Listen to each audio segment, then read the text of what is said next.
All right, so this is a suggestion via Discord. The name of the video is Peter Dorsey. The leaks just keep coming. Let's jump into it. This Fox News alert. It is an historic week. President Biden's bid for a second term on the line. The chorus of lawmakers, political analysts, and voters from the president's own party growing louder. They want the 81-year-old to step aside. The president saying, no way. It is the most crucial week of his political career, but not one public event on his schedule today. This is the Faulkner Focus. I'm Dagan McDowell in for Harris. No official events, but he did call into MSNBC just last hour to hammer this point home. All right, let's go. The bottom line here is that we're not going anywhere. I am not going anywhere.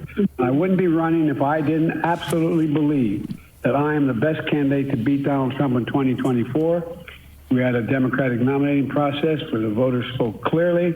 I won 14 million of those votes, et cetera. So I not only believe that from the beginning, but I wanted to reassert it and demonstrate that it's true. And I'm going to be doing that all through this week and from here on. Senior we'll see. House Democrats now calling on the president to step aside. Committee ranking members Jerry Nadler, Adam Smith, Mark Takano, and Joe Morrell are reportedly among them.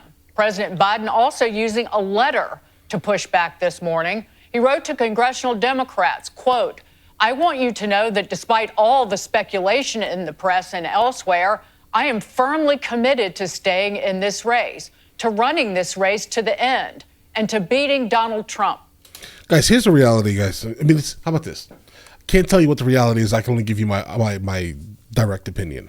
I'm not sure that he is like capable enough, like mentally, to be in a position that he is currently in, specifically running a nation such as the United States of America, bro. And that's just the reality, guys, personally. Those typical Biden gaffes like this from yesterday. And also, I don't believe he wrote that. Today cannot be helping his case. Even when I was running for Senate, and each time I ran, quite frankly, not a joke, Philadelphia in particular got me across the line. No, I'm not joking. No, I mean it seriously. Organizationally and in terms of fundraising, the whole deal. But look, here's the deal. A searing New York Post cover, another one this morning. Time to go, Joe. Some of the Democrat Party are vocally standing by their man.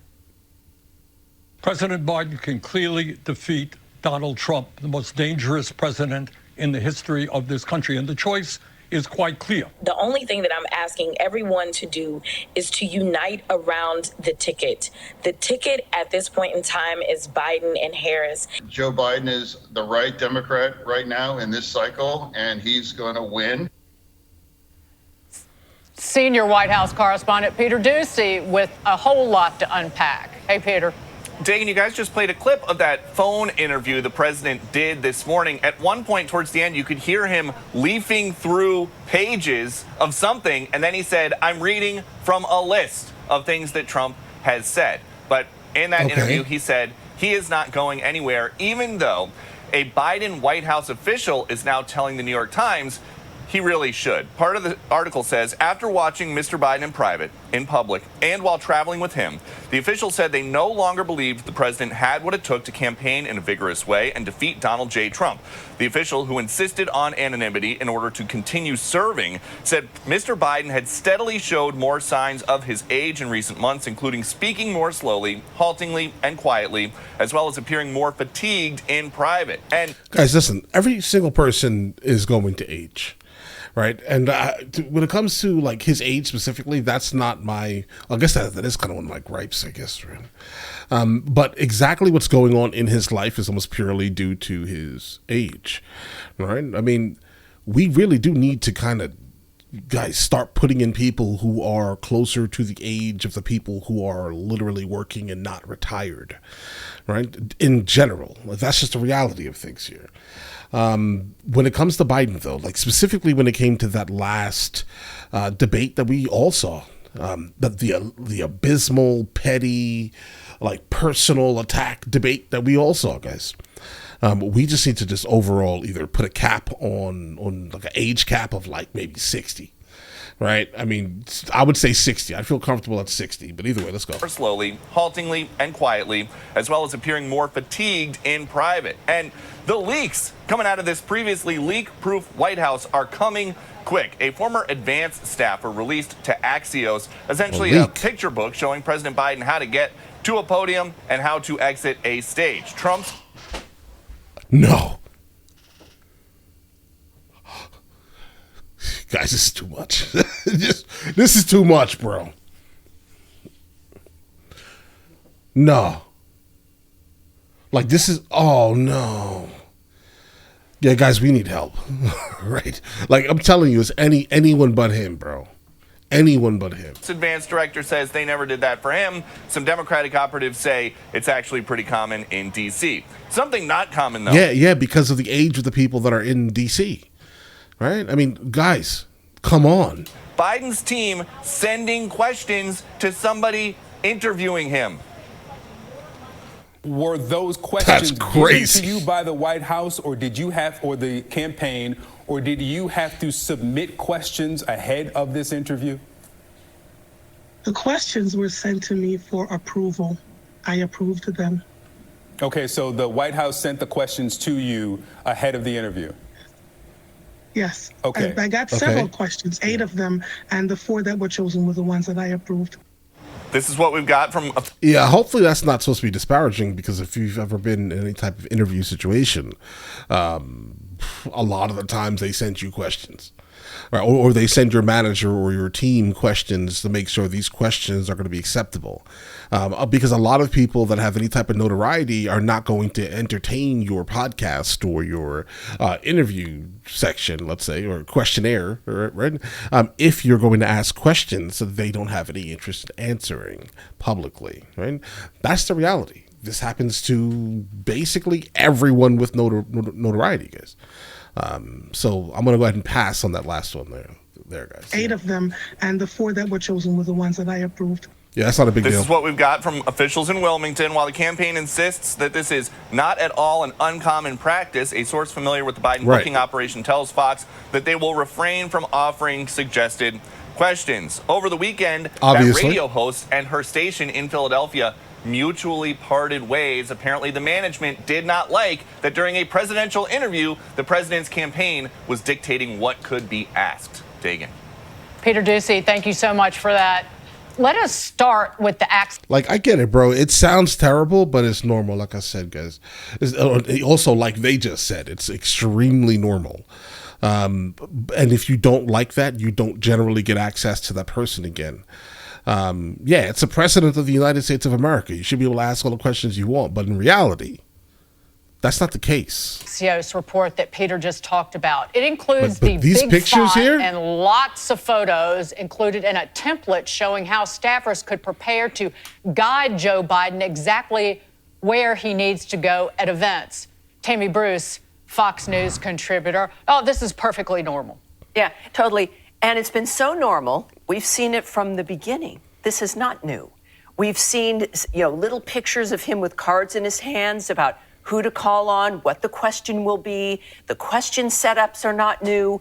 It's been a joke that he says, well, who am I supposed to call on? Or they're not going to let me call on you, or I'm not supposed. Oh, it's been indicated from during the campaign. And so this isn't new. The difference is the media is acknowledging it. And now they're just, they're judging it. Oh, my God, isn't this awful? I think why the Bidens are digging in, perhaps why they should, is that this was the arrangement. This was the deal, that we're going to protect you. And they know that he wasn't capable, that we'll get you through this. We've got to beat Trump. And people know you. It's been 50 years. You're the only one who can do it because we can shape it. Don't worry, we've got your back. And then suddenly they don't have his back. And they don't have his back because they failed at kneecapping Donald Trump, which was the other piece of how he would win again. And this is the group that talks about democracy being in danger. Now that it has failed, their little scheme. Democracy is in danger. Regardless of who's saying it, you can basically look at it and see that democracy is in fact endangered, has been endangered. Talks about democracy being in danger. Now that it has failed, their little scheme failed to get rid of Trump, they now are throwing this couple and that family under the bus that they knew, and they were going to be fine, and their reputations are destroyed. And now they're saying, I won the primaries. He did. The only way to remove him would be through the 25th Amendment, which would then require more scrutiny. And so now we're looking at people bullying this guy to abandon his post, effectively destroying the nature of the cohesion in the party and in the country itself for the world to watch. That's the Democratic Party. That's the failure in this country. And that's why it doesn't matter who the nominee is. That's the problem we've been facing in this nation. Well, you mentioned the people who stood by, and I'll get to that, because his message, the way I read it, the letter, and what he's saying, the defiance is, you knew this was going on all along. Right. And now you turn? Yes, exactly. Right. So it's not just those Capitol Hill Democrats who want to see Biden step aside. Several Hollywood moguls want to see him replaced, including the co-founder of Netflix, movie mogul Jeffrey Katzenberg, who has been stage crafting and managing his campaign, Barry Diller, and Diller's wife, Dionne von Furstenberg. And we also have polling guru Nate Silver posting, I wimped out in today's column and deleted a line saying he should formulate a plan to transition the presidency to Harris within 30 to 60 days. But I'm there now. Something is clearly wrong here. The most generous way to put it is that he doesn't seem in command. He's not in command. Like, he's not. I'm pretty sure everyone can kind of see this, right? Like, regardless of whatever party you're attached to, whatever side you're claiming, right? Whatever echo chamber you're currently in, right? You can basically just look at this and say, listen, since the first couple of interviews, so from when Biden got elected, something has been wrong. Okay, and that's just what it is. Look at it. Forget all of the words and everyone you may know saying these ridiculous things to you. Just look at it. Judge it for yourself logically. Look at it, and you're going to be like, listen, nah, he's not running nothing. You have to give this, you have to take photos of hallways so he knows basically which way to go down. Oh, that's a problem, bro. That's crazy. And he also said this. He hasn't come to grips with it. He's not winning this race. He's more likely, if you just look at the data and talk to people around the country, political people around the country, it's more likely that he'll lose by a landslide. That was, of course, David Axelrod, former top Obama strategist. He also posted, in reaction to the ABC interview that Joe Biden did, that aired on Friday night, this was a piece on CNN, Denial, Delusion, Defiance. And let's just stand right there for a second. But my read on this was from Joe Biden, you have known all along, and don't you dare turn on me now, including Jeffrey Katzenberg. Yeah. Jeffrey Katzenberg's been castigated by those people in Hollywood for saying, he called him, I forget what the phrase was, like a superstar, like he's got super energy or something to that effect. Yeah, we've heard that kind of lie throughout when it became a bit more apparent, and how there were the cheap fake videos that Biden quite didn't know where he was. But now all those bets are off. The fact is that these are the individuals who have known from the beginning. The denial and all of that's been the media. It's been corporate America that had backed him and the Democratic Party. And this is the problem. When they talk about democracy, there's nothing in the Constitution that says you can put up an actor who will be framed by Katzenberg or anybody else or any other directors in Hollywood. And then when they want to, they'll just flip it over to somebody else. You're voting for the president, right? It's not like, we'll vote for this guy and then we'll switch him out. This is an abuse of the system entirely. And we've seen it with Trump. They did effectively the same kind of fake dynamic of abusing the process with Trump. They've done it with Biden. But who is it really being done to? Us. This is happening to us. And they stand there and they crow about defending democracy. And now they just want him to transition. What part of elections involve the transition to somebody else and that you abandon this guy because he's losing in the polls despite Americans voting? Look, they've told us the entire time the 2020 election was an overwhelming 81 million people voted for Biden. He's the president. It's a real incredible success. And now it's like, you've got to just take the exit door. That's not how it works here. So we don't like what Biden's doing. It's horrible. I want him gone. And I want him gone on November 5th, and Donald Trump will be president on January 20th. None of this musical chairs stuff with anonymous people running the country. You get rid of the actor because he suddenly has been exposed as not being the man he was sold as. Shame on them. There's a lot at stake here. The image. She's definitely very like deep within her echo chamber. I'm not sure she like really has the ability to think without making a partisan statement, guys. But disregarding a good amount of what she stated here, at least, she's not wrong. Biden just does not need to be in the position that he's in. When it comes to like the concept of baiting and switching, I think we've always known, right? President, vice president. Okay, if the president is no longer able to do his job, the vice president steps up, right? So it's not really a bait and switch situation like she's stating it. But it can feel like it, right? But I think we've always known, again, what a vice president is, guys. Being the man he was sold as. Shame on them. There's a lot at stake here.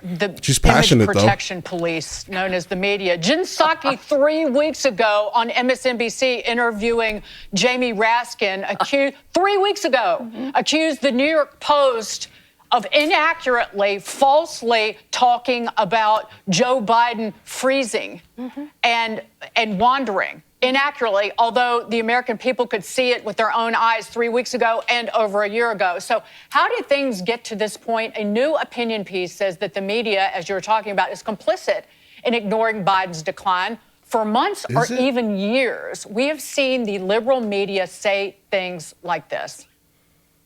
He's very lucid, very well informed. He speaks quietly and really quickly. He's very lucid. Let me see something here. She says we've seen the liberal media say things like this all the time. Liberal, obviously meaning the left, right? Cenk is in fact not on the right. So would this not be? So would he not be considered liberal media? And he's also stating this.